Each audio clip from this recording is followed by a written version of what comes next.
Okay, ano pong ibig sabihin ni Jesus sa "And you are Peter, and upon this rock I will build my church"?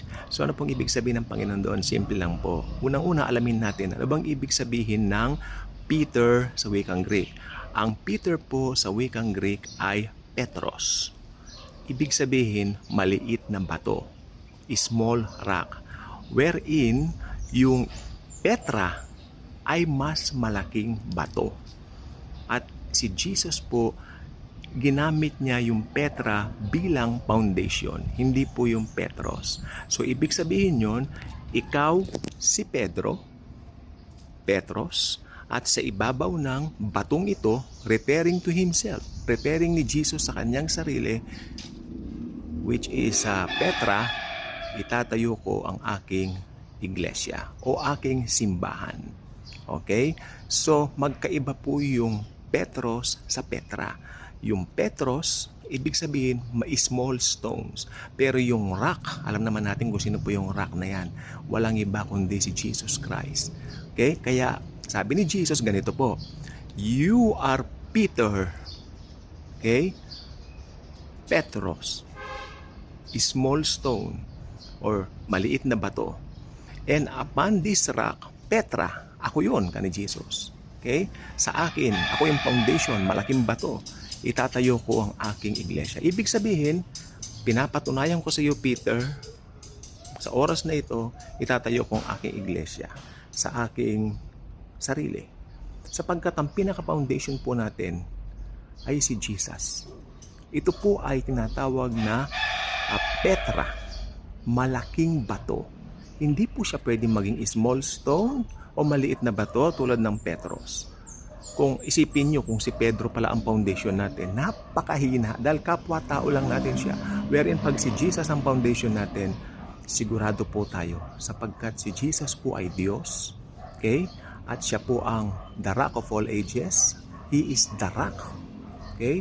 Blessed be the rock of our salvation. Kaya ang salin po doon sa kanya po ay Petra.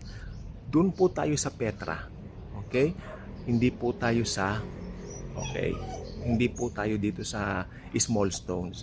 Kasi kung si Pedro, sinabi rin niya, "And you are all priests," di ba? Living stones. Petros po. Tayo po mga living stones, Petros.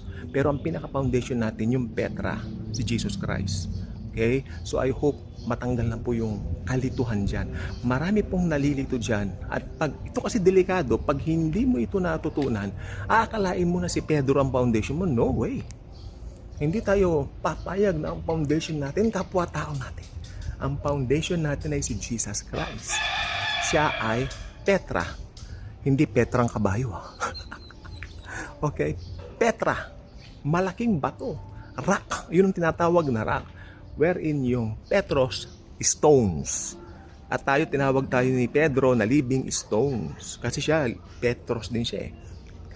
Ibig sabihin, doon sa kanyang sulat na Peter, di ba? Tinawag tayong living stones. Tayo may mga priest din tayo. Tinawag tayo bilang mga priest and mga saints. So, yun. Yung pong ibig sabihin noon. So, itong mga ganitong mga doctrines, kailangan alam po natin. Again, ulitin natin. Tayo, Petros. Si Jesus, Petra. Hindi Petrang kabayo, kundi Petra. Okay? Ibig sabihin kasi ng Petra, larger, rock, malaking stone, rock, firm foundation. Yan, Petra po. Wherein yung Petros, maliit na stones. Okay? Okay? So, Petra po tayo. Sa Petra po tayo. Si Jesus ang Petra. Hindi po tayo dun sa Petros. Okay? Dahil tayo rin po, mga Petros tayo eh. Kapwa rin natin si Pedro na Petros. Pero meron tayong foundation. Yung mga Petros, makinig mo mabuti, yung mga Petros, ang pinakasandigin niyan ay ang Petra.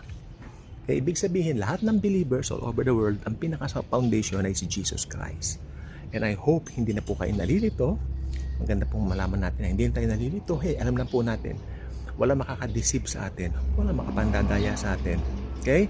Mahirap po kasi mag-journey sa mundo nito. Ang daming mandaraya. Okay? So, alam natin ang buong katotohanan. Pag alam mo buong katotohanan, we belong to the rock of our salvation, our Petra, the Lord Jesus Christ. Forever and ever. Amen. God bless.